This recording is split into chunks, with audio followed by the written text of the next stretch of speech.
ဒီချက်ကဒေါင်းလက်ချပေါင်းတယ်1မီတာ50စင်တီမီတာ50စင်တီမီတာရှိကမို့အပေါ်က4တယ်ဟုတ်တယ်နော်ရှိကမို့အပေါ်က4တယ်ဆိုလို့ရှိရင်သူ့ရဲ့အနောက်မှာမီတာပါလားမီတာပါလားပါလားအဲ့ဒါဆိုရင်ဒီမီတာရဲ့အောက်ကစင်တီမီတာကိုရေးလို့ရလား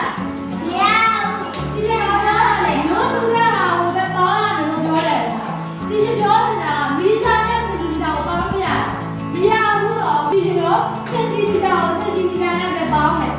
အဲ့ဆိုလို့ရှိရင်အနောက်ကလည်းစာပေါင်းမယ်စင်တီမီတာကလည်းစာပေါင်းမယ်ဒီလိုသူနဲ့9နဲ့ပေါင်းရင်ဘယ်လောက်လဲ5သူနဲ့9နဲ့3နဲ့ပေါင်းရင်10ဒီမှာချအနောက်မှာဘာကြည့်ရမလဲဟောဒီသားတာ